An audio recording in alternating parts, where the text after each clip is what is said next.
L'enfant, le droit à la vie, le droit à la naissance, le droit à l'épanouissement, le droit à l'éducation, le droit à une protection parentale et autres. 27 ans après l'adoption de la Convention relative aux droits de l'enfant, il est encore constaté des violations des droits de l'enfant. Et enfant, tout être humain âgé de moins de 18 ans, selon la Convention relative aux droits de l'enfant. Ce complexe socio-éducatif dans la commune de Yopougon accueille des enfants victimes de maltraitance, d'exploitation économique, d'abus sexuels et autres. Depuis 2014, il a reçu environ 130 enfants. Les filles constituent plus de la moitié. Le jour de fête, je suis partie prendre photo. On dit après 2 semaines, une semaine de venir prendre photo là. Ce qui est arrivé là, il ne m'a pas donné photo là. Puis il a tiré ma main ici, puis il m'a violée. Il dit si il dit, il va me tuer. Un jour, il partait à l'école. Il était 8 heures, il était en retard. Ma tante dit de laver l'assiette avant de partir à l'école. Ça dit si elle revient de l'école, elle lavait. Ça a dit non. Puis elle m'a chicoté et fait sur mon dos. Quand son mari venait, elle expliquait à son mari. Alors son mari aussi m'a frappé. Il m'a soulevé puis m'a laissé tomber à terre. Je suis resté en coma pendant 5 jours. Les premiers auteurs proviennent généralement de la famille. Quelquefois c'est le neveu, le cousin, de papa, de maman et autres d'abord. Et ensuite, quand nous sortons à la communauté, les voisins. Et dehors, ça peut être peut-être un passant. Les enfants en situation de handicap n'échappent pas au phénomène. Eux aussi sont victimes de violations de leurs droits. Malheureusement, nous constatons que certains enfants en situation de handicap sont encore cachés. Certains enfants n'ont pas droit aux soins appropriés. Certains n'ont pas droit à l'éducation. En Côte d'Ivoire, près de 2 millions d'enfants ne sont pas scolarisés.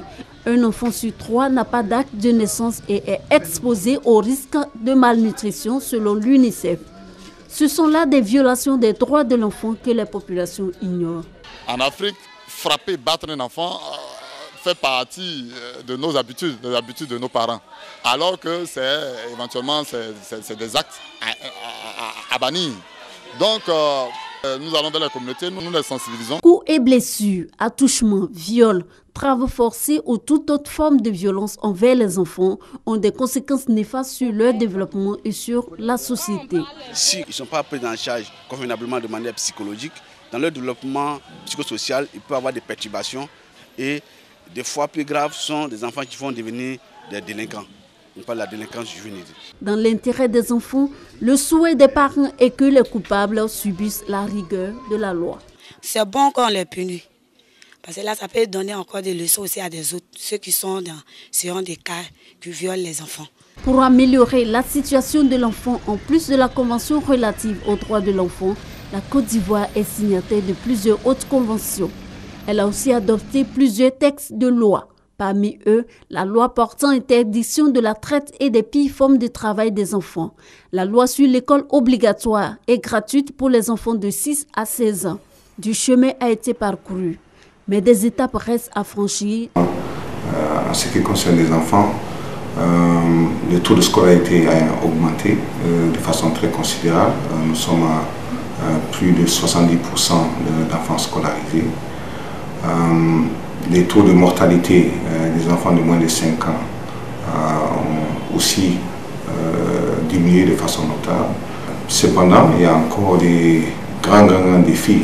Il faut savoir que le palu, la diarrhée et la pneumonie sont jusqu'à présent les premières causes de mortalité en Côte d'Ivoire. Selon la ministre Efrazi Kwasi-Yao, des efforts restent encore à faire aussi bien du côté du gouvernement, des ONG que des populations pour protéger les enfants. L'État peut prendre toutes les lois.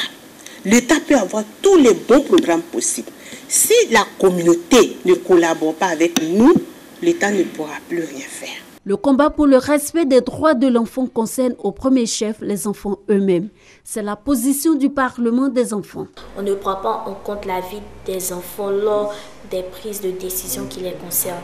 Donc c'est au vu de tout cela qu'on a décidé de créer le Parlement des enfants. Donc le Parlement des enfants mène des actions de sensibilisation auprès des parents et des enfants sur les droits et devoirs des enfants. Le règlement à l'amiable, l'impunité, la lenteur des procédures judiciaires, la non-dénonciation des violences sont les principales raisons qui freinent encore le respect des droits de l'enfant.